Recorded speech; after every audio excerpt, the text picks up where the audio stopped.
I see marriage as a responsibility. Like, I really just don't believe that we're dating and we're in love, and so now we're taking it to the next step. I see being your partner a responsibility already. I love you so much, I could be with you forever off of love, but I cannot just get married because of love. I'm never gonna be evicted again. Yeah. Or like, it's never gonna happen, and that's never gonna happen. And my dad gets like so upset with me when I'm like, I'm scared of this. He's like, you've never known struggle. I'm like, bro, I've gone through everything you've gone through. Yeah, like, I was right there with you. What are you talking about? I wish that you had that level of whimsicality, you know? Like I wish you had that feeling of like, I don't care what happens. I just want you, and I just want to be with you, and I just like want you in my life. I don't care what our future looks like. I just want you.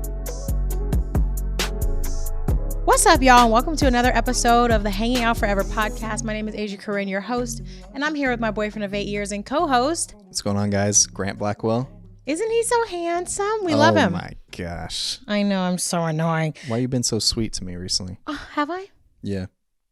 I think you. I think we're in just a really good place right now. We're in a honeymoon phase. Again. 8 years later, yeah. Yeah. In the honeymoon phase. Do you really feel like I'm nice to you in general? Yeah, of course, baby. Yeah. Don't say of course. Do you think I'm nice to you? Cut that. We're cutting that. No, you're so nice to me. Oh. It inspires me to be a nicer person to everybody. Oh, there you go. It does. That's you're good. So sweet. I love you so much. I love you, baby.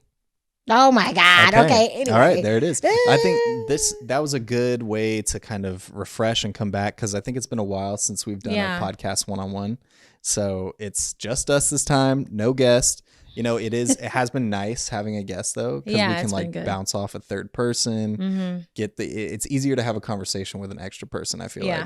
Mm-hmm. I think so too. Yeah. And it's good for views. That's true. There's a lot of hot takes when you have three people giving them. Yeah, especially with swag. That was the episode that we did with my best friend, where he was just like talking all that hyper masculine. Women should not have the final say. I had as like man. A couple of friends just kind of reach out to me and hit me up and be like, "Who is that guy?" Really? And I was like, well, he's one of Asia's closest friends. They've known each other forever. They're like, why? Yeah, I mean, I love Swag too. Me too. I mean, he's a good friend of mine too, and I basically told him, like I think he does believe a majority of the things he says, but he's not the type of person who takes that rhetoric and takes like those ideas and like brings it into his life, if that makes sense. I think he keeps a lot of that online. He low-key is a simp. He made his girlfriend his girlfriend blue glitter roses from scratch on Valentine's Day. That's not what the red pillar alpha sphere people are doing nowadays. Yeah. So he's one of a kind, and we love him for that. We do. Mm-hmm. Yeah. Yeah, your parents were like, how do you know this guy? Yeah, I know. Yeah, my parents. Oh my God, that's the thing too. Like that we realized that my parents are avid watchers of the podcast. Yeah. Is that weird? It feels a little weird because we talked about sex. A little weird. We talked about sex. They're probably in the last episode. They're probably listening right now too about us talking about how it's weird that they listen, which is weird. But I think that is a good point. But I mean, we love that they listen. I love that they listen, and I don't know. It feels kind of good. It feels like it does feel like they're getting a lot more insight on me and what I have going on. You know, I mean, I talk to them and I kind of fill them in on what I have going on, but I definitely don't talk to them in the depth that we talk about. Yeah, how we talk. So in a sense, I like that. I do like that aspect. My mama doesn't watch our podcast, I don't think, but she watches the clips though. She watches the clips. Yeah. So like, why would you watch the podcast? She's a clip watcher. I'd be on the phone like, Mom, yeah. And so she ain't need a podcast. She just knows what's up. That's true. Yeah, that's true though. You fill her in on everything. Yeah. So there's nothing that she wouldn't already be filled in on. Yeah. That we talked about.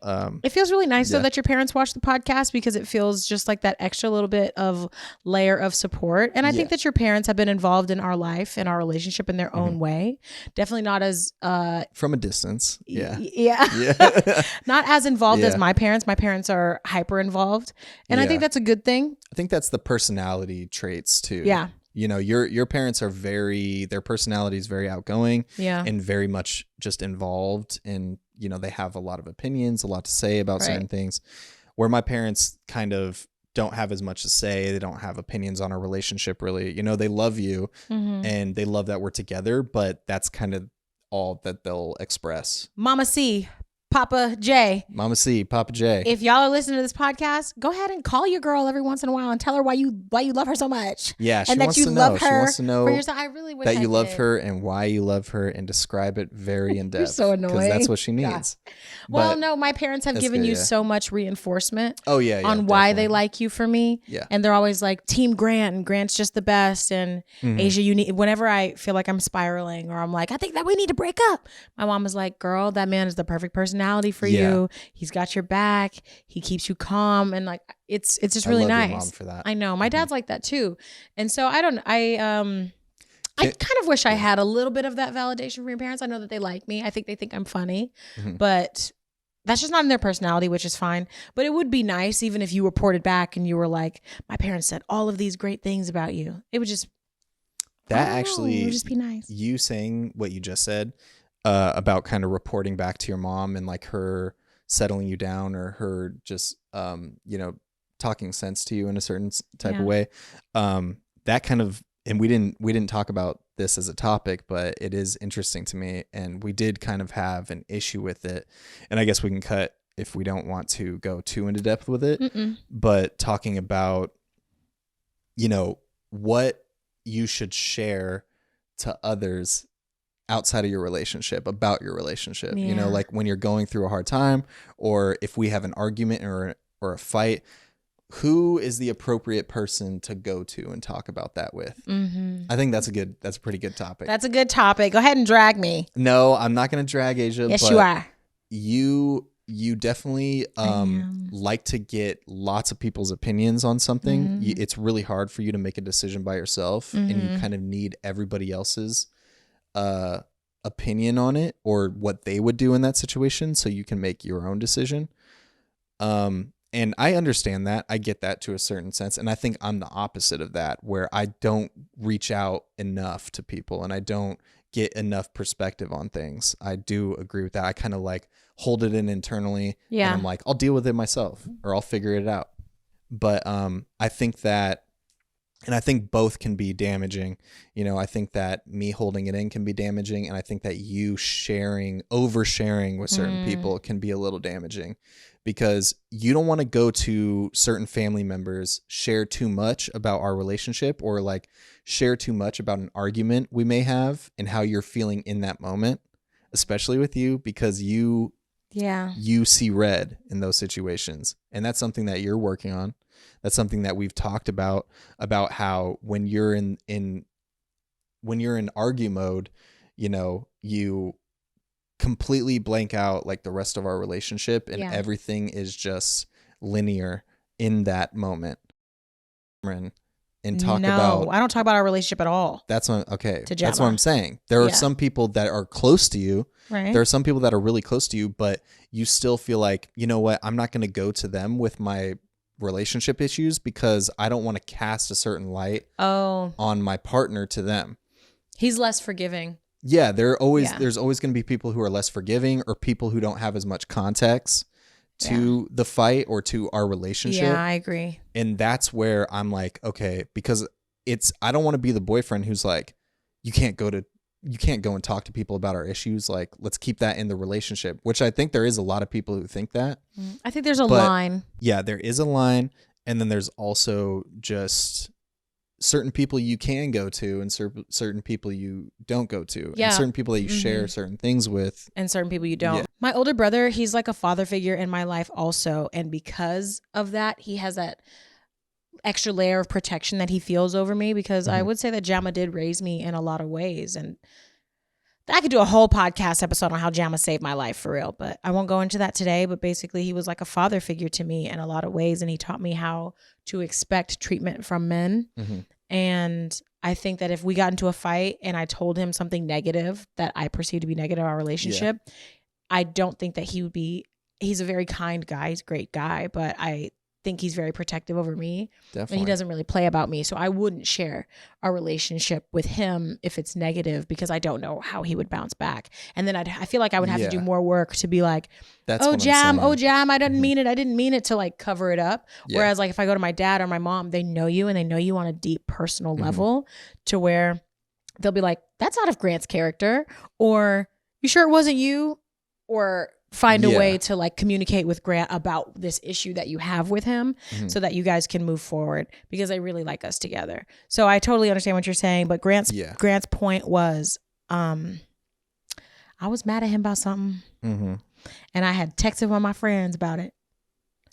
And it was just, it was just wild. It was just like, it was like in a moment of rage that you had. Yeah. And you went to a person that you're friends with, but at the end of the day, she doesn't know our relationship that well. And she doesn't really know me very well. I've only met her like once or something.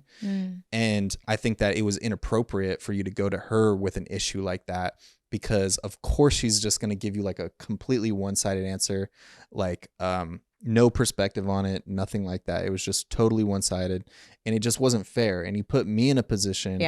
And, you know, I've talked about this with you before about how in my last relationship, it was really toxic in a way, because it was really toxic because we didn't like each other's friends, and my friends hated her friends hated me. And it just like it, at the end of the day, I think it kind of made the relationship crumble, because we felt like we couldn't hang out with those certain people. You know, it made me start to feel like, you couldn't have your own life. I can't see my friends because then she'll get angry about it. Or you know, or she's going to feel uncomfortable when I'm with my friends because they dislike her, you know, and that's like a trigger for me. And I don't want that at all. Like, I want my friends to love you, and I want your friends to love me. You know what I mean? Like, and it's mainly just because I don't want it to tarnish our relationship. I don't need to be best friends with your friends, but I want them to like me. That and makes sense. I want them to like me for you. That I think so too, and I love that too, and I love my friends, and I think that they are amazing. I wouldn't say that you have like as close of a relationship with my friends as I have with your friends. I just think the dynamic is very different. But at the end of the day, love my girls, but I would choose you. I would choose my man. I'm choosing you. I've told every single one of my friends, I'm hoes before bros, guys. Sorry.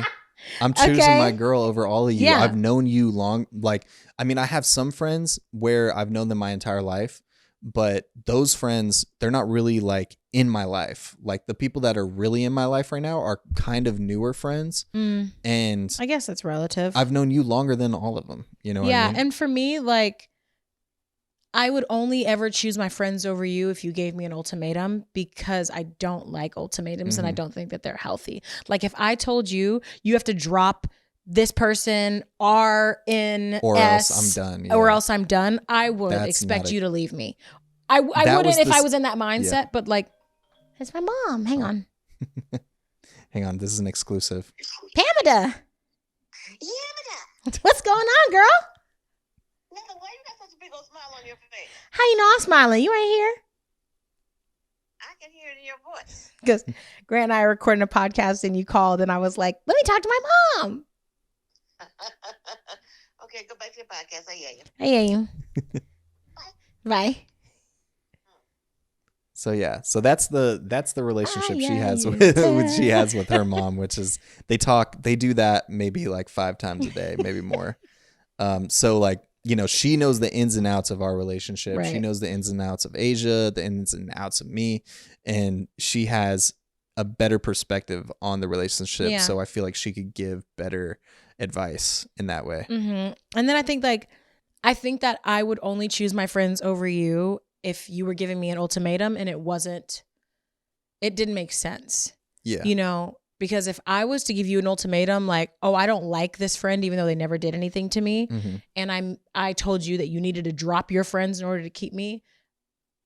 I think it would be right for you to leave me. I just think that that's a dangerous situation. And I don't think it's fair to try to control your partner in that way. But if I had a friend who blatantly disrespected you in a way where it was like, you cannot come back from that, then I would obviously choose you. You're my man. So I would choose you. But I do understand what your perspective is, and you checking me on that, because I'm an oversharer and that's my problem. I think, and when I get mad and I get in my zone, I just think that as soon as I forget about it, everybody's going to forget about it. And then to be fair to my friend, I don't think that she gave bad advice. I think that she gave the only advice that she could, because she doesn't have a relationship with you like that. And so ultimately I was being a bad friend for putting her in a position to comment on our relationship at all, because that wasn't fair to her. I don't why blame did I her even at say all. that? Yeah, that's You know, that's that the was thing. I don't blame her at all. I was angry at you because you brought her into it. Yeah. And you kind of threw me under the bus in a way. Yeah. You know, and that's where I was like, okay, this is not appropriate. You know, I don't think that her answer was inappropriate. I think it was very one-sided though. Yeah. But I get it. I get why. She doesn't know me like that. I don't blame her for what she said. You know, I blame you for what she said because you like set her up to give you. I put her in that position. To give you exactly what you wanted to hear too. Because all she has is one side of the story. So, you know what I mean? Like she's going to give you the exact answer you wanted. And I think that's probably a reason why you went to her. But I don't think so. I just think that like I was just upset and I wanted to talk to her about it. Yeah. And it's not like, oh, I want to go to her specifically because I think I'm going to get what I want from the conversation. It wasn't like that. It was just more so, I just want to get this off my chest. I want to talk to one of my homegirls. And that was just a wrong choice. And I apologize. And you checked the hell out of me for that. You really checked me. And then I was like, you're right. I need to get my life together. Yeah. But I think it's important, what you're saying is to keep certain parts of your relationship sacred. And I mean, you've had friends express that they don't like me. Not really though. You've had friends talk shit about me to you. No, not talk shit. Grant. They never talked shit, baby. No, it was like there's been multiple different times where like when we first started the podcast and we were saying some kind of crazy shit. I don't feel like nothing we said was crazy. We were saying some crazy things, you know, just like very much things that we would talk about one-on-one. And in the beginning of the podcast, we weren't in the best place. So we were sharing a lot of that. And I think that was just very polarizing for everybody around us. You know, I think everybody was hitting us up being like, you guys good? Yeah. You know what I mean? No, we're not actually. That's why we started a podcast. Like, my friends were definitely, you know, I had one of my closest friends kind of come up to me and like, he was like, hey, like I understand that this is content and you guys are like kind of putting it all out there. But he's like, you know, I didn't really appreciate what she said here. What did I say that he didn't appreciate? I don't know. It was just something. You do know. You can tell I don't me. remember exactly what it was, but he was like, I didn't really appreciate what she said here.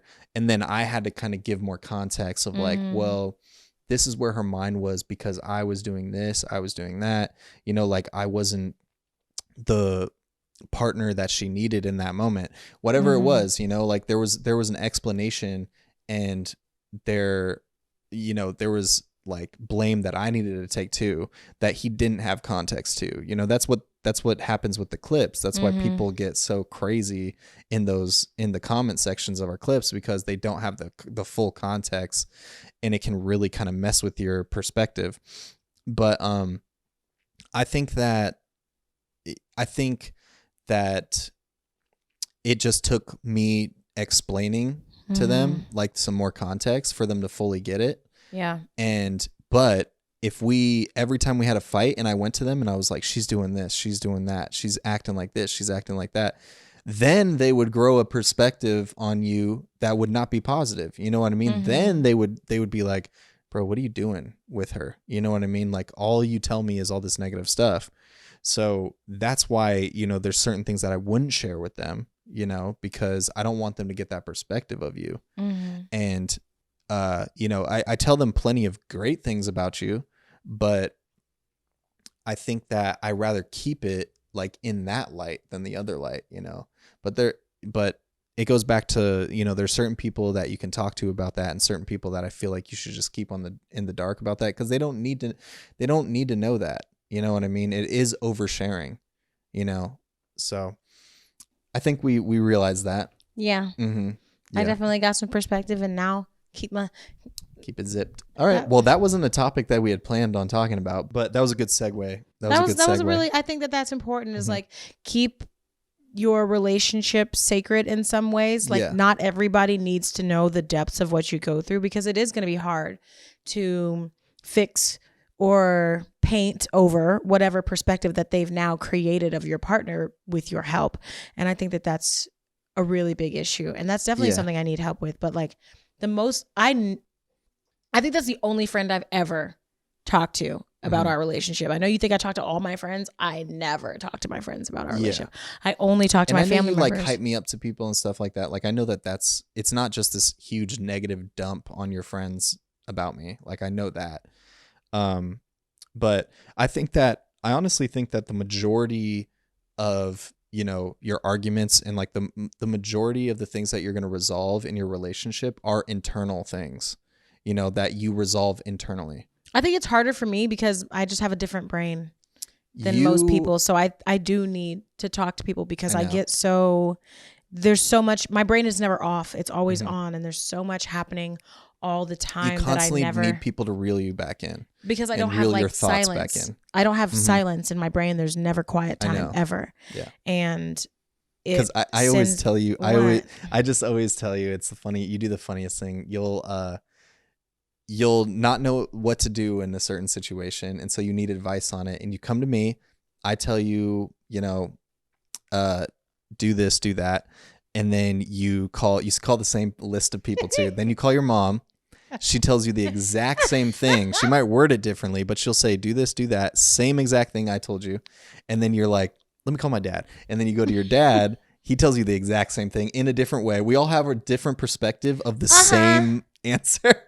And you need to hear it like 3 or 4 times before you're actually like, okay, that's what I'm gonna do. I'm not gonna lie, like there was a certain time where I got a little like offended by that because I was like, because you would come to me about something and I would give you my advice on it, and then you'd go right to somebody else and ask for their advice, like you didn't trust my advice, and then they'd say the same exact thing, and I'm like, that's what I said. And then you'd come to me and be like, my dad said this and this and this, and I was like, that's exactly what I said. But it doesn't offend me anymore because I know how your brain is, and I know how you need all of that reassurance. I'm just terrified of making a mistake, and like when I was making the wrong choice, and I'm just scared of making a mistake and making the wrong choice. And when I was younger, I would be verbally kind of punished for making the wrong choices. So I'm terrified of making the wrong choice. And not only that, I also feel like I have to have permission to make certain choices. Yeah. Because so much of my life at that like stage where I was younger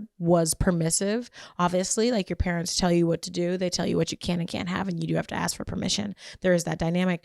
But growing up, everything, oh my God, it's gonna make me cry. Because growing up, there were so many secrets in my family, like so many secrets. And it got to the point to where I would accidentally share something with my mom out of excitement. And then I would go back to my dad and he'd be like, did you tell your mom X, Y, and Z? And I'd say, well, yeah, because I was excited to share it, and he would lose it on me. And, yeah. We've talked about this before of like, it just makes me emotional. Yeah. Because I would never know what to say. I never knew what to say, and I was constantly scared. Oh my God, why didn't I get a tissue? Constantly walking on eggshells. I was constantly walking on eggshells. Wait. Yeah. No. It's not a good position to put your kid in for them to hold lies for you as an adult. They're not going to go back in there. Hang on. That must have been really tough to navigate. It sucked. You okay, baby? Yeah, can you see? Is it? You're a little watery, but it's fine. Okay. But yeah, like my parents got divorced. The divorce was really nasty. So like it was always my dad's side of the family versus my mom's side of the family. Yeah. And it was just so consistent that I constantly felt like I couldn't make my own decisions, or every time I did make a decision, somebody would berate me for it. And so I got to the point, like why I asked so many people for their advice or their opinion on something is because I guess I haven't healed that part of my inner child yet, but I am scared of making the wrong decision and then being accosted, you know, you're so stupid. That was dumb. Why did you do that? Why did you tell so-and-so? And so I have to make sure I'm making the right decision so everybody's happy with me all the time. Yeah. And then also to like dive into that level of me needing people to be happy with me because my parents were divorced. Both of them had, things were emotionally turbulent. So I felt like I had to be the one that made everybody happy. Yeah. And if you're making the wrong decisions, you can't make everybody happy. And so I'm out here like hey, look at me, mom, or hey, look at me, dad, and I'm going to do whatever it is that you think I should do because I want you to be happy and I don't want you to be upset with me. And I want you to be a part of it. I want your opinion. I want on it. your approval. Basically, that's just really my issue is I'm paranoid of losing like love from the people that I love the most. So I feel the pressure to get their advice. And, you know, I never really thought about it as me asking them for advice after asking you for advice makes you feel undermined. I never thought about it like that. Yeah. It's just kind of like, am I making the right decision? And I have to ask everybody just in case I am. Yeah. You know, and then I also want to loop them into everything because I feel like I need them to be proud of me as I go. Yeah. But there are certain things that I've stopped doing that I had to realize were for me only, you know. Now when I have an accomplishment, I sit with myself or with you and I'm excited about it. That was the thing too that was happening. I don't go straight to like them. Yeah. Because if they don't get the reaction, if I don't get the reaction that I want from them, it would just it would spiral you out. I would and it would spiral ruin out, the whole thing and for it you. would ruin everything. Yeah, that for was me. the thing too. Yeah. That because I think that we had issues like that too because you know when you get excited for somebody or when you react to somebody, whether you think it's interesting or not, or you know whether you think it's interesting or not, you give them this huge performance of like excitement. But it's not a performance. I know it's real. It's not a performance. It's actual like fanfare. I know, because you're just really great at being excited, and you are just naturally excited, and you're naturally outgoing and outspoken. So you can, you know, list and describe like how excited you are, why you're excited. You know, you can like just pull that out. I'm not like that. Yeah. And you know, I can be ecstatic for you and just so excited and so proud of you, but the energy that's going to come off me is not going to be that. Grant's like, good job. I'm like, good or job. I mean, it's yeah, it's just I might not be able to like vocally like or like describe exactly how you want me to describe it or tell you the exact thing that you want to hear. So we would have issues with that. You know, you would do something or have an achievement and I just wouldn't show that excitement or I wouldn't show that energy and you would get so angry and then you're like, you know what, the whole thing's ruined now. You know, the achievement is ruined, you know, and then you would do the same thing when you would go to people and tell them about it because you love filling people in and you love bringing them into your achievement and having them be a part of it. And, you know, I think it would happen, especially with your brother. Alex? Like, yeah. I can't tell him nothing. And yeah, I think he'd be excited for me, but it's the same learned thing. Pretty quickly that you can't share certain things with him because I'm sure he's like very excited for you, you know, but he's either doing something or whatever that it may be. It's not the right time. That's why I like to go to my mom. Yeah, your mom shares the same energy as you, so she's can like, give you that same reward. Mm-hmm. My mom is wild, and she's just a wild, crazy, sweet woman. Mm-hmm. And I don't know, she's just the best. She's your twin. Yeah, she is my twin. But and so like, so I think that's an interesting dynamic, or that's like an interesting way. You know, it is interesting, like what had to happen or what things in your past kind of made you how you are today. You know, it's interesting, but I mean, I think it's good that you can kind of like that comes with you being so in tune with yourself and with your emotions that you can like pinpoint exactly where these things came from, you know, or why you are the way you are. Yeah, I think like a lot of my childhood was, I don't know, I personally, the way I think about it, it felt painful, a lot of it, but when I think about the good times, it was really great. Like I had a great childhood, but the hard parts were really hard. And unfortunately, those flood my memory more than anything else. Mm-hmm. And like, thank God for my mom. Like she's always been my anchor and just there, just keeping me afloat. Mm-hmm. And Jama too. And like my dad also, but like I just had a difficult time with him sometimes and like his side of the family. Mm-hmm. And me and my dad are eventually going to start a podcast. So you'll be hearing about this on there. But yeah, it was just really hard. Yeah. And me and my brother constantly felt like we were fighting for love and approval. Yeah, they stream it. Mm-hmm. But yeah, so I think that, you know, there's lots of things that I think stem from, especially like your parents and their dynamic and things like that. And I guess that can lead into the next topic. Is that a good we topic. Let's go. Actually plan to talk about is marriage. Marriage, y'all. Marriage. I don't know if Grant and I are going to get married. I just don't know if we're going to get married. I mean, I don't know. I don't think that's for me. I know. I see how she starts to hyperventilate and get worried about it.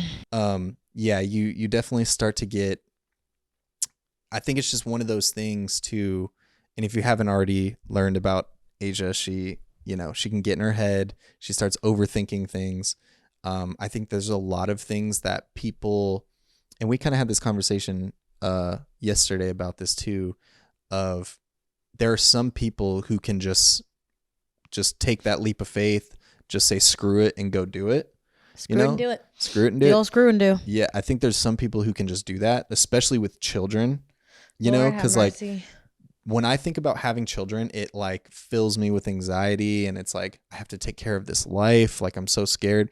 Where some people just can naturally be like, yeah, let's just do it. Like it's what we do next. And it's, the traditional route is like marriage and we have kids and we get a house. Like, let's just do that, and people can just like go and do it, which is, I don't know, kind of crazy to me. Blows my mind. Yeah. And I think it's because we have a different like dynamic or perspective on life, maybe because we're creatives. I don't know what it is, but we definitely went down a different route with our careers.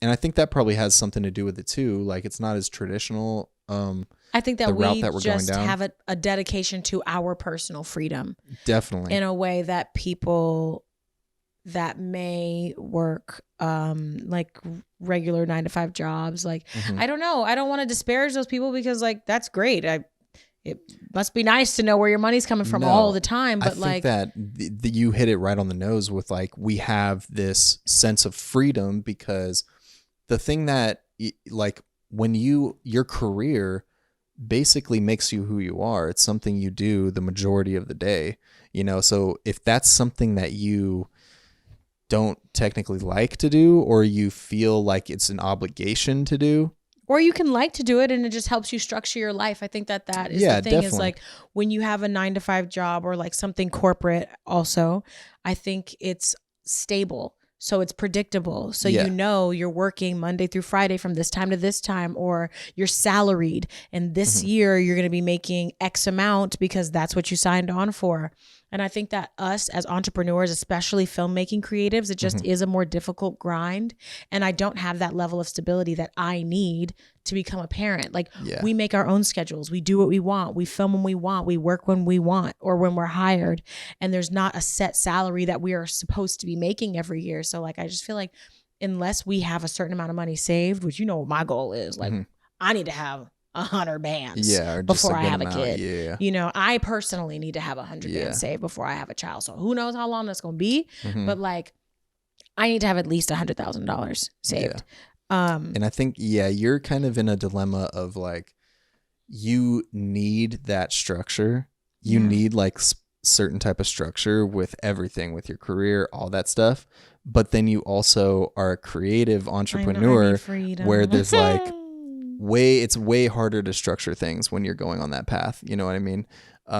So you're in a kind of a weird dilemma with that, So it's just like the whole marriage, children thing is a little bit in the air for us right now. And then I do get anxiety when we talk about getting married. I get so much anxiety around marriage because I don't know how to be a wife, but I am an awesome girlfriend. Well, like I know how to be a girlfriend. And I think that if I was to become a fiance/wife, I would put so many pressures and expectations on our relationship that I honestly 100%. Think that it would dissolve, that it would ruin our relationship. Definitely. Because I saw this on Instagram recently and I was like, that's exactly why. This girl said, nobody ever talks about how you have a wedding and it's the best night of your life and you spend years, sometimes 1 to 2 years planning it just for it to be over in a day. And then after you go on your honeymoon, life just slowly goes back to normal. Yeah. That is what I'm terrified of. Like my issue is that if we get married, I want to feel married every day. I want to feel great every day. I don't want it to be this lead up to this awesome thing and then this trail off, because that's just life. This like pinnacle, and then it just drops. And that's just life. I would rather us always be boyfriend and girlfriend because it's loose.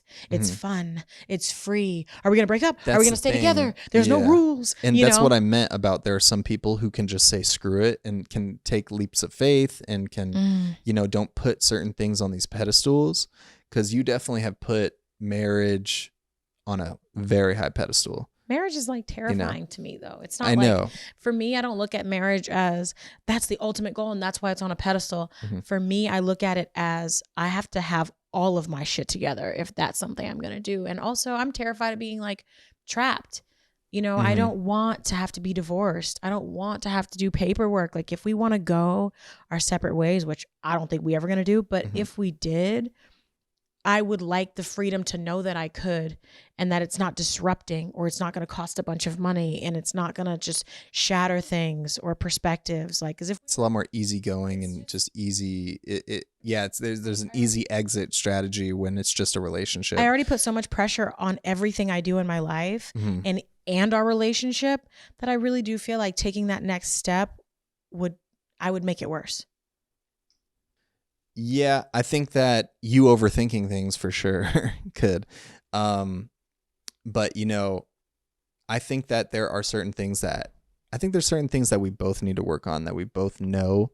There's things that I need to get together as well, like stability wise and things like that. Like, and with our careers, it's kind of nerve-wracking that our careers are somewhat up in the air. Not really, but we're going through a transitional period. We're going through a transitional period right now, specifically too, where we're trying to figure out, because we do the podcast stuff and it's going really well, but we're not making money from it.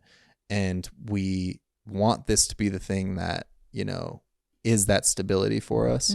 And then we have other things that we want to be the stability for us that we're working on. That's like the entrepreneurial way, is you're constantly creating new things to create that stability, right.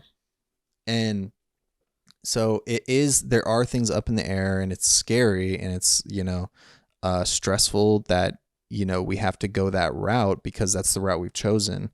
But I think that at the end of the day, we know what we want with each other. We know what we want with this relationship. Yeah. And I always say, because I'm not as fearful of marriage as you are, because I'm not. Your parents have been together for 35 years. That too. So I was going to say, yeah, so, you we have have a really totally good different perspectives in that sense too, of like the relationship that I saw growing up, or the marriage that I saw growing up with my parents, compared to the marriage that you saw growing up with your parents, where there was a divorce and there was lots of money involved and there was all these things taken out from under each other. So obviously that's going to skew our perspectives differently. It's going to make it so I'm more willing to take that leap of faith with you, than you are, because in your head, there's so many more things that could possibly go wrong, where I'm not even thinking about what could go wrong. Yeah. I was talking to oh my gosh, I'm sorry, Waterworks, God. We should rename the podcast to freaking Waterworks. That's pretty good. I was talking to my dad earlier today, and I was just like, kind of not freaking out, but just talking to him about how my mind is always on and it never stops and it's stressful. Like, I will have dreams about the things I have to do tomorrow or in a week, and I just don't feel like I ever get any mental peace. And he said, one of the things about you is that you're so creative, and that's a blessing and a curse, because you're always thinking about possibilities, but because you're so creative, always thinking about possibilities, you're thinking about what if good scenarios and what if bad scenarios, when most people don't think that way.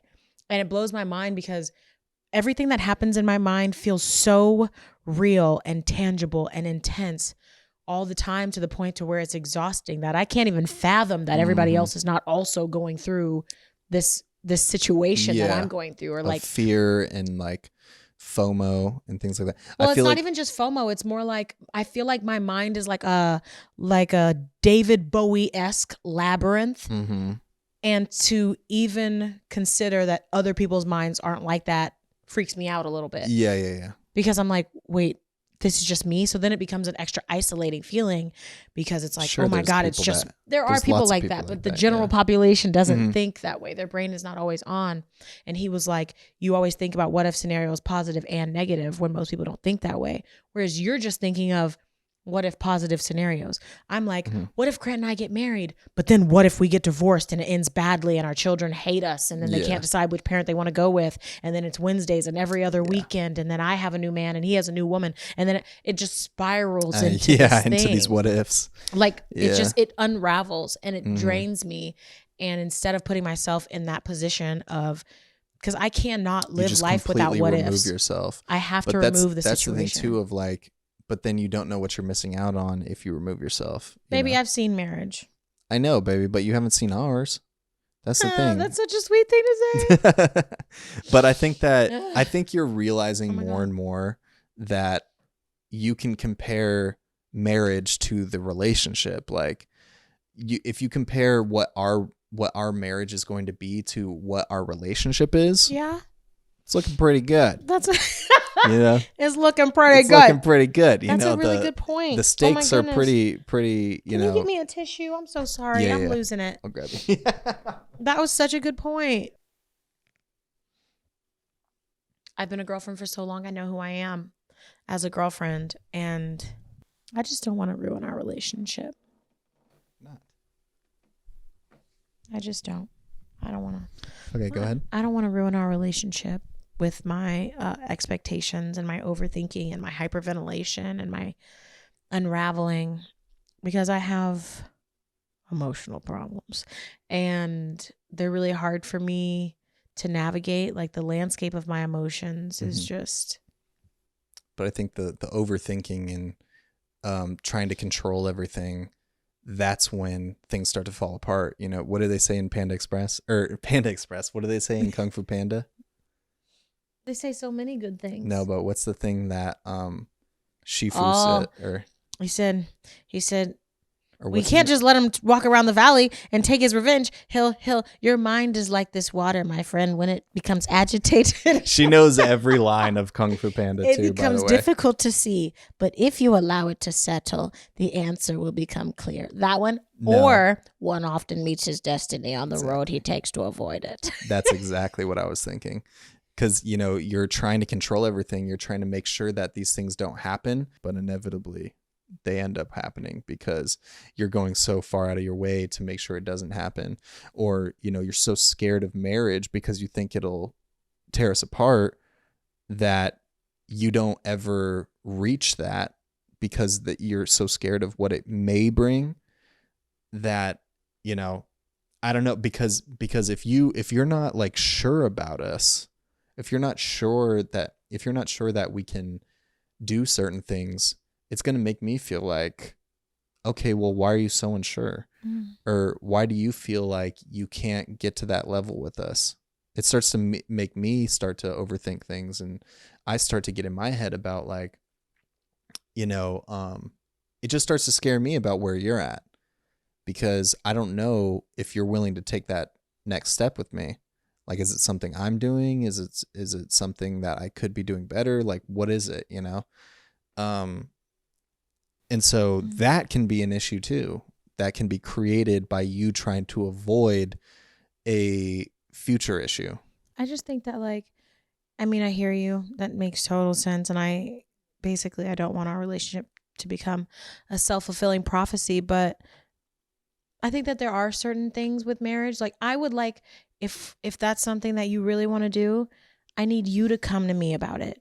I need you to come to me and be like, what does our life look like as a married couple? Because right now, when I imagine it, I always like to think of people as three types of things in a jar, in a mason jar. Obviously, you can see through a mason jar. There's people who are solids, there's people who are liquids, and then there's people who are gaseous, right? I'm a gas person. Like, I'm the type of person where if you put my personality into a mason jar, I'm just bouncing off the walls, just bouncing off the mason jar all damn day.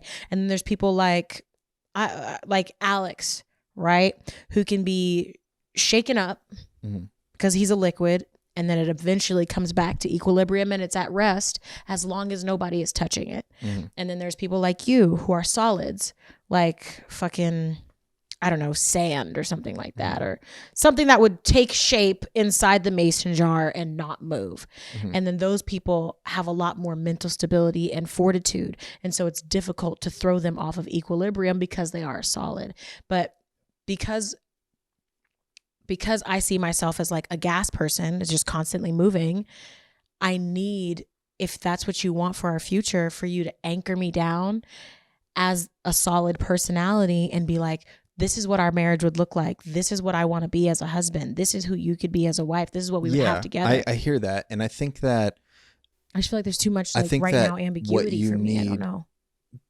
I don't think that. But I think that you need constant reassurance and you need a thought out list of how I'm going to fill all these boxes, I just need a plan. How it's going to be. I know, baby, but there are certain things that you can't plan.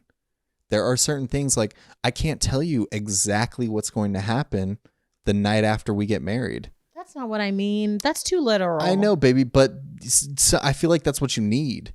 No, sometimes I think that I think that that's what you need, where I understand about making a plan. I totally understand. Like we have certain plans for our future and we're planning for like if we want to get a house or if we have kids or if we want to get married, we have plans and we're making plans. But there are certain things that I don't have a crystal ball. I'm not going to be able to tell you exactly what's happening in those moments. You know what I mean? Like that's where I think that it starts to get a little unfair, or it starts to get a little do you want to get married? Unrealistic. It's not even really about marriage because I'm not pressed about that. I don't really care about the label of marriage. I don't care about that. That's not how I am. That's never how I've been. But I think the only thing that I care about is you being reluctant to marriage.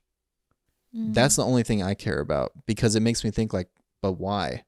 Or it makes me think like, is there something deeper that I don't know of, like why you don't want that? Or do you just not trust me? Do you not trust me as a partner? That's where my mind starts to go a little bit with it. You know, I get where you're coming from because I understand you and I know how you are. And I know that you like to inflate things, you know? So I get that about you, but I think that, because maybe that's the thing too. I think that if I was the type of person who was very gung-ho about marriage, maybe we would be married by now. Maybe we would be. But I'm not that person because I don't think of marriage as like this super traditional thing that I need to do or that we need for our relationship to take it to the next step.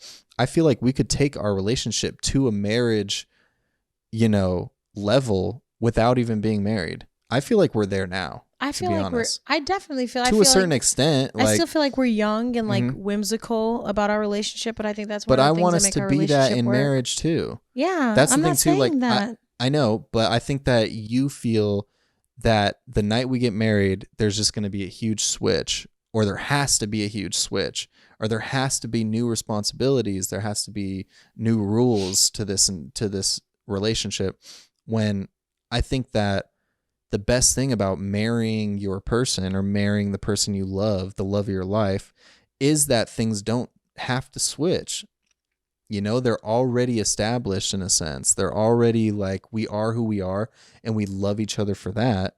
And there doesn't need to be this huge high expectation of like, okay, you're my husband. Now what are you going to do for me? I think that that's like where things differ with us though, is that, and that's one of the things I love about you is you look at things very positively. And I think that you have a certain type of dreamer mindset. And I think that that's important. But it's based on facts though. I know, baby. That's based on facts of our relationship. That's true. Yeah. But I see marriage as a responsibility. Like I really just don't believe that we're dating and we're in love. And so now we're taking it to the next step. I see being your partner a responsibility already. It is. But so, like marriage is a different responsibility. And I think that that's kind of where we clash on the concept of marriage. Is I have an idea of who, if we were married, there's certain things I would want as a wife or would not want as a wife. We would need to have a lot more financial security.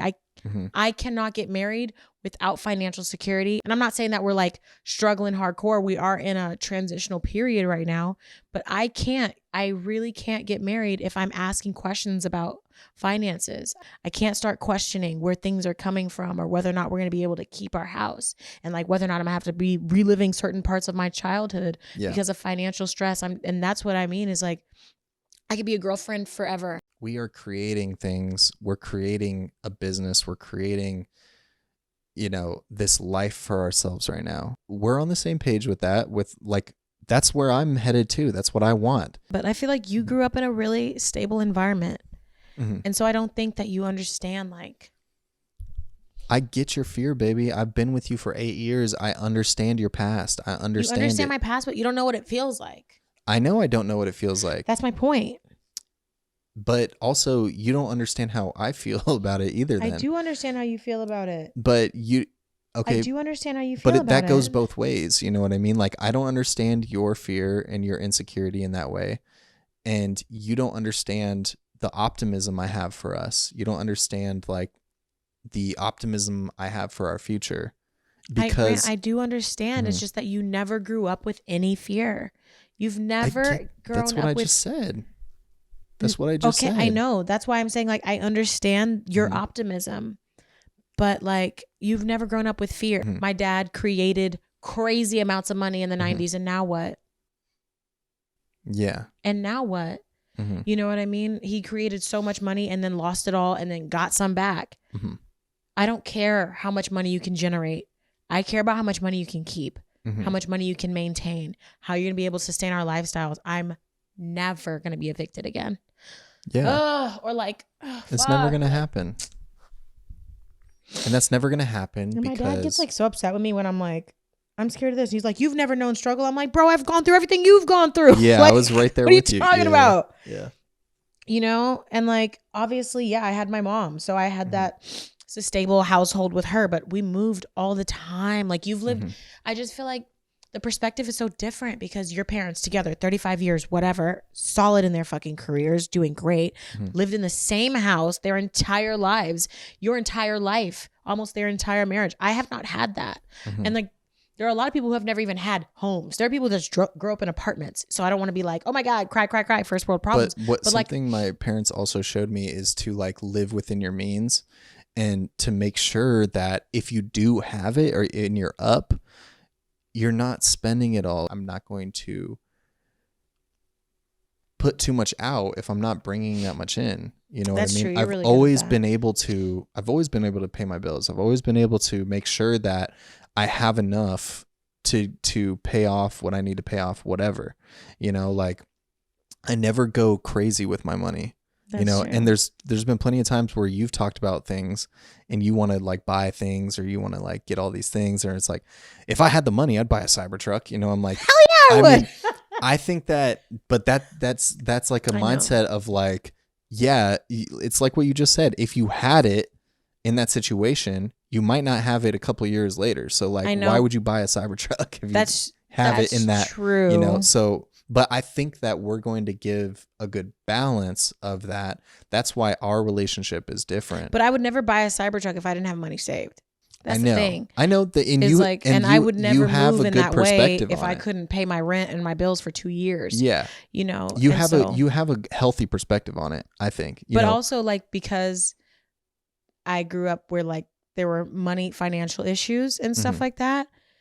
When I feel like I don't have money, I immediately need to spend money.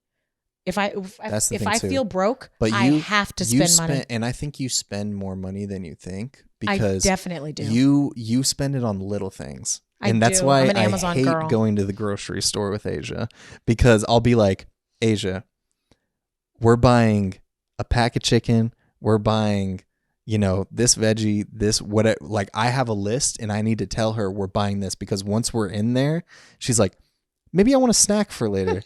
Maybe I'll just get a bag of chips.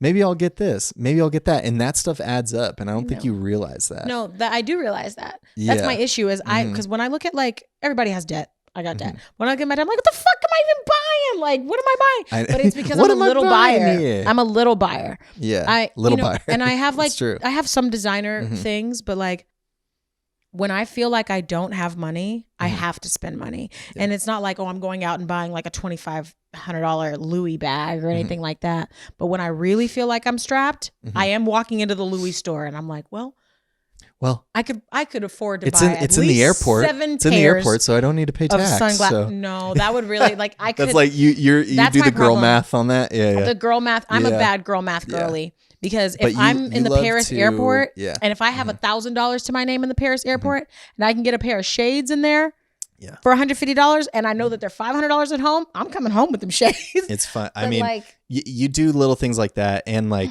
you know, you like to, when you indulge, you love to indulge fully, you know, like even just like, you're just I don't go that you're just crazy. Like, let's do this. Come on. Like, screw it. Let's do it. I am like and then like the next minute, like you're coming at me because I don't have a savings. Yeah.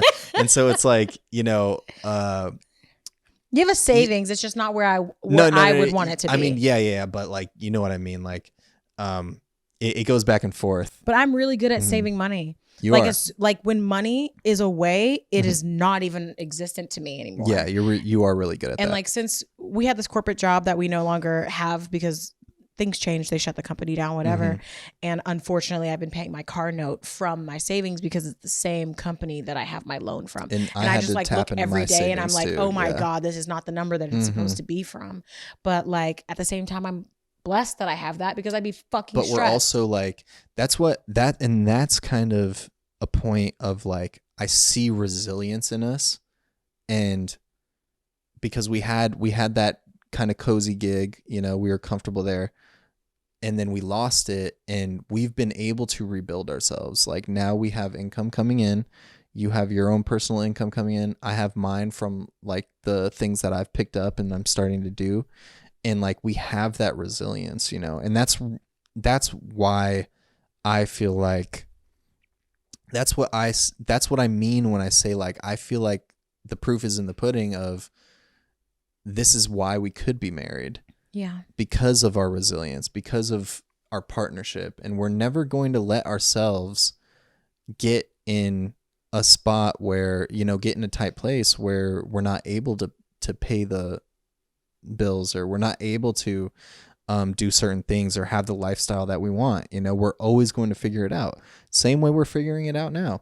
We're still in that transitional period right now, but we are figuring it out and we're being very resilient, you know? Yeah. I just think that one of the things about marriage and me is that I've never wanted to be married my whole life. I never thought like, oh, I'm going to be a wife or I'm going to be a mom. I'm going to be pregnant.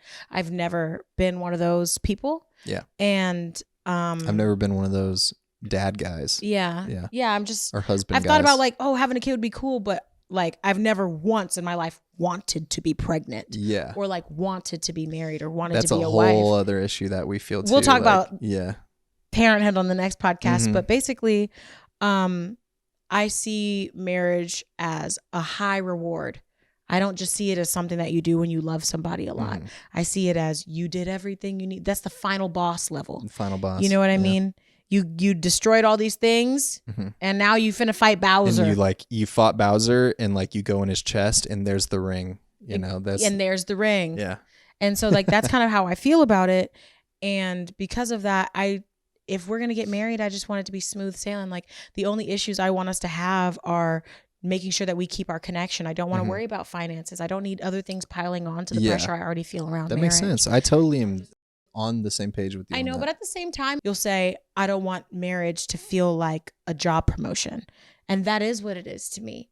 But that's not what you want it to feel like. And I think it's going to be difficult for us to find a middle ground between job promotion. Now we've earned it. Now we're here in our lives and we can get married. And I think we should do a leap of faith because we love each other. That's what it is. That's what I feel like upsets me about it. If anything upsets me about it, is like, I wish that you had that level of whimsicality, you know, like I wish you had that feeling of like, I don't care what happens. I just want you and I just want to be with you. And I just like want you in my life. I don't care what our future looks like. I just want you, you know, cause that's how I feel about you. So it's like, I think that that's what it is, you know, is I do love you like that. I know, but there is like, I think that like there's things that come with it, you know. It's That's not true, it's yeah. not just love, you know. There's things that come with it. There's, what is it called? Contingencies? There's contingencies that come with your love. That's the thing that gets me in my head about things, is like the contingencies that comes with the love and like the idea of our future and things like that, you know. And I mean, obviously, I honestly think that that is more unrealistic than it is realistic for me to just expect you to just be so like head over heels in love that, you know, that stability, financial stability and all these things don't matter. You know what I mean? Like, that's just not realistic. So I get that. And I think that I can provide that to you. But you know, I think every guy wants that though. Every guy wants the like Romeo and Juliet, like whimsicality of love. And you know, I want a girl that's down no matter what, you know, and I think that that's I'm like I'm that's not normal. a struggle love girly. I know, and I feel like, And you we don't know, have that. we don't have a struggle love Yeah. situation. You know, we are able to do things and we're able to have a good time. We have a great time in this relationship, you know, and that comes with, because we have the financial stability to do that. But I think that when it comes to like your fear of marriage and things like that, I would like a little bit more whimsicality in that way. And I know that's not how you are. So I know that it's unrealistic for me to ask that. Doesn't make me cry again. Yeah. You're just so great and you like deserve that. I think you give it to I'm me in a not- lot of other ways though, you know, like I'm not sitting here feeling like, oh, I don't get enough in this relationship. Like I don't get enough love, or I don't get enough grace, or I'm not going to sit here and say that, because you love me in a lot of different ways. You know, Like what? You love me hard. Redeem. You love me hard. You do. No, you do though. You like are my biggest supporter of everything I want to do. You know, no matter how scared you are about, you know, financial stability, all that stuff, you'll support me no matter what. Like any type of financial endeavor I want to take, or any type of creative endeavor I make, you will always support it and you'll always believe in me 100%. You know, that feels great to have a person like that. I think that I just wish you could apply that to the rest of our relationship, or to our future. To our marriage, or like to the To our idea future. of marriage. Mm-hmm. You don't think I'm excited to be with you? I think you are, but I think that you're scared too. Yeah, but that's just anybody. I mean, I don't want you to feel like that is like. Yeah.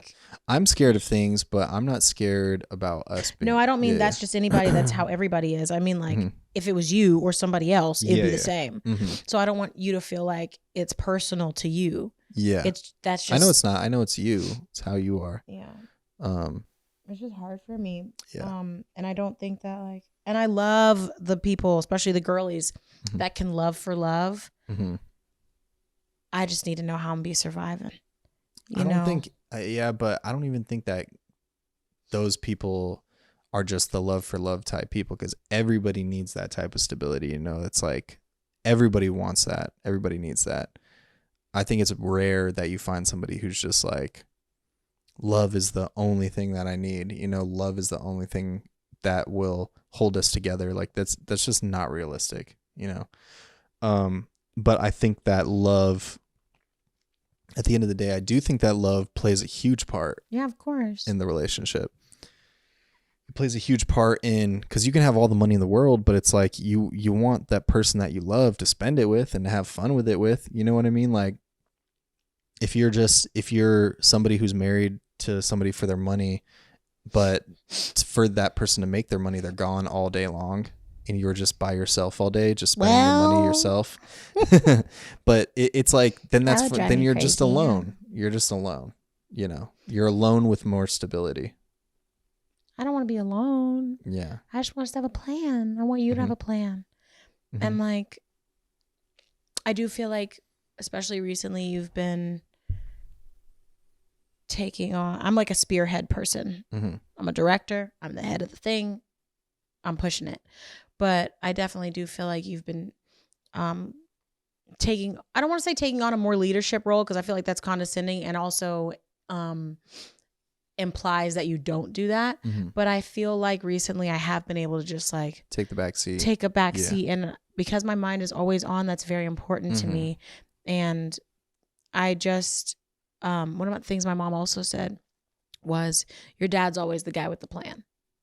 And I think that that's something that's important to me in our marriage is, are we both, I don't know, it's hard because like my dad and I don't sit with my back to the entrance. And I know where the exits are because it's important for me. Yeah. And he's the same way.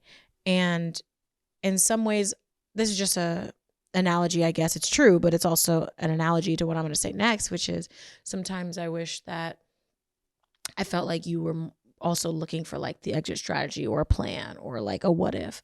But then if you were like that, then I wouldn't be able to enjoy you as I enjoy you, because that's what I love about you is that your guard isn't always up. And or I can be in the moment with you. Yeah. And through that, you've been able to teach me how to let my guard down. Yeah. And that I don't have to, like, somebody isn't going to come and attack me. And if somebody did bust in here, like, you would lie low, lay on my body and make them think I was dead. And then I push you off me and then I walk out. Specific. Yeah. That's because I'm a what if girl. No. Yeah. But, and like, I know that you would do anything to protect me. Yeah, of course. And I just don't want to feel like we're getting married and I'm in our relationship financially alone. Like, if we're at this point, we are a civil union. What do they call it? Common law. Oh, hey, shit. Kitty. Domestic partnership. We're a domestic partnership. So like, if something medical was to happen to me, I would expect you to help me. Yeah. If I would. Especially after I have a baby, I don't think I'm paying for anything else medical after that. Yeah. You know what I mean? Like, I broke my leg. That's your leg now, you know? But the biggest thing is I just want to feel like I have help. Yeah. Because I don't want to. My mom didn't have a lot of help for some things. Like my dad was able to provide this great lavish lifestyle for her to where she could be a stay-at-home mom. But there were a lot of negative things that came with that too, like the isolation that you're talking about. She was always alone. My dad wasn't around. You know, he was traveling the world. Good for him. Cool life. Yeah. Good for him. But then when they got divorced and like basically like 911 happened, that really changed the landscape of his finances. And so then she had to do a lot of stuff by herself. And I just don't want to ever have to do anything by myself. Yeah, and you're not, because that is the partnership that we've built over the past 8 years. It's a partnership, and we've always been there for each other. You know, we've always helped each other out in so many different ways. Yeah. You know, like we've always been there to lift each other up, and we've always been there in our time of need. And you know, we just we enjoy being around each other. I think that's like a really important part of it too, is like we work a lot together. Yeah. We do a lot of things together. We do everything together. Yeah, but we never get tired of each other, you know. Because I love you, fool. Yeah, I know you do. I know you do. I love you too. I feel so whimsical about you.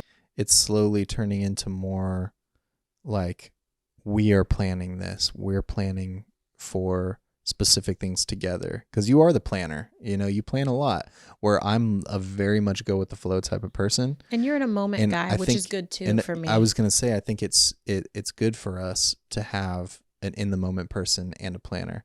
I think so too. Maybe I just need to accept my role. I just need help planning. Well, you're an in the moment person too on a lot of things too. When it comes to spending money, you're definitely in the moment. But you know, I think that I think that we need to just continue to get better at kind of balancing those roles, you know. I think for the most part in our relationship, we know our roles, but there are certain things that are in that gray area where we still are like, okay, could you take the reins on this? Or like, I'll do it. And then maybe we share the, you know. So you think we just need to have things a little bit more well-defined? I don't know though, because I don't like doing that too, and I know you like doing that. You like defining specific things to one another, where I don't like it, because I think it creates a construct around us, and it creates disappointment if we don't do it, or if we don't like follow it exactly how you want us to follow it. I think it's important. It creates disappointment. Like, you get the mail. You always go get the mail. But then don't just set the mail down. Sort the mail. Yeah, that drives me crazy. I sort it kind of. You sort it for your own stuff. But I always throw away that crap. I always throw away a lot of crap. Yeah, but I mean, like, that's what I mean is by roles and having concrete roles. No, and I think we have created concrete roles and we've like established a lot of them. Definitely. But I think that there are some that, like I said, are in that gray area, and it takes a little bit more time to figure those roles out, or to like kind of see, okay, you do it this time, I do it this time.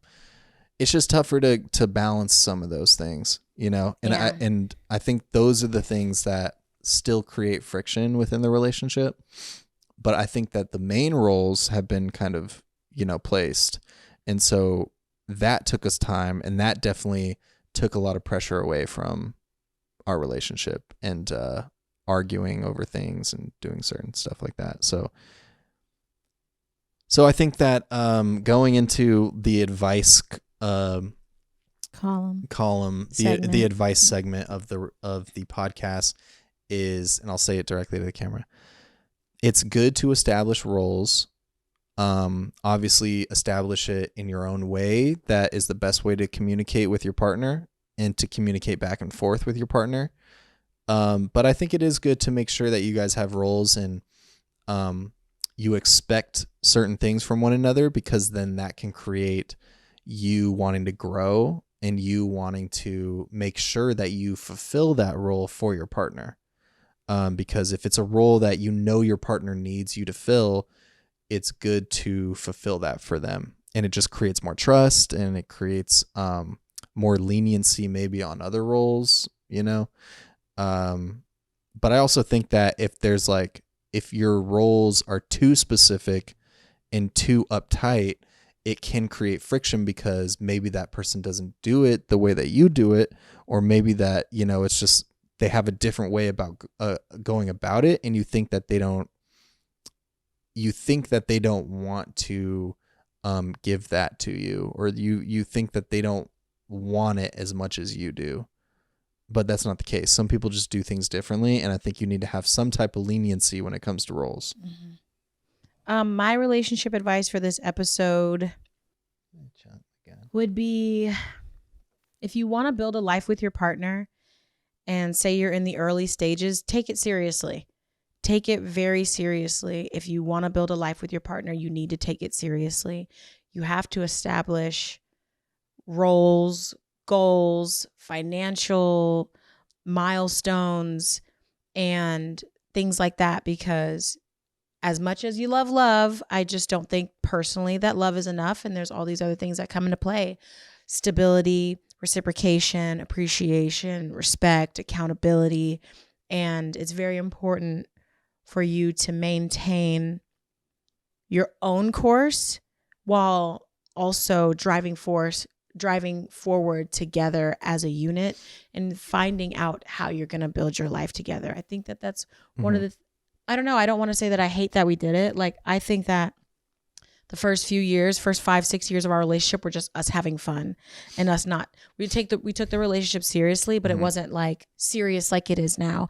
I think it's become very serious over the last 2 or 3 years, which is good, because I don't think I would have wanted we were that able to other get pressure through those years. Yeah. But if you are dating seriously and you're like in a different mindset of, let's set out these goals right now for our future, then take those things seriously and dedicate yourselves to them, so that you guys can have a joint savings. You can have your own individual savings built up. He has his own individual savings built up, and that you guys are thinking about not only how you want to sustain your future emotionally with each other, but also how you're going to afford your future together as well. Yeah.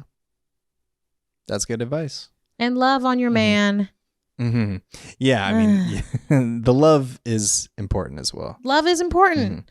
Love is important. You're going to want to love who you're with, and you're going to want to love being around this person that you are financially stable with. Yeah. I think that love is important, but I also think that being able to afford, being stability, able to live is important. So. Love is easier to maintain when you're able to travel, you're able to go on dates, you're able to spice things up.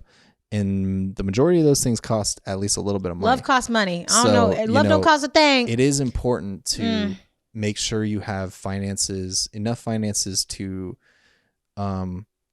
create a stability of that love.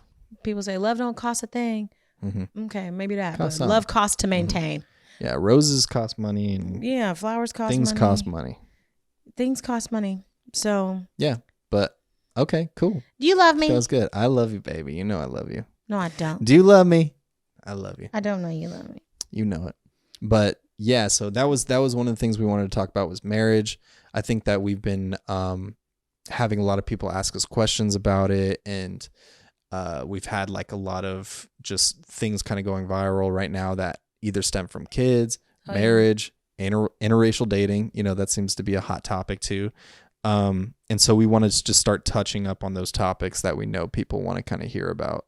So I think that pretty much wraps it up for like our views on marriage and where we are in our relationship. My last thing is going to be I'm still dealing with trying to heal certain parts of like my childhood in order to get to a place where marriage is something that I look forward to and I'm excited by.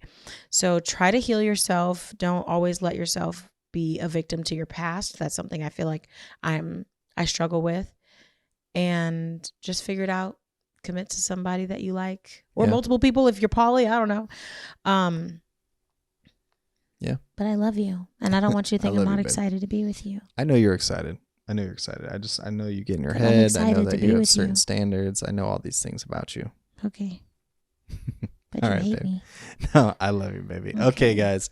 That wraps it up for another episode. Just a one-on-one with me and my girl. And so we have lots of other amazing episodes coming with guests. We're trying to incorporate more and more guests with different perspectives on relationships and different perspectives on life in general. So we have lots of really cool things coming. Yeah. Go ahead and like, follow, subscribe at Hanging Out Forever on every platform. We also have a submission forum on our link tree where you can submit us listener letters. And most of the time we do read them, but today was just an us episode. So thanks y'all so much for tuning in, and we love you. Bye. Thanks, guys.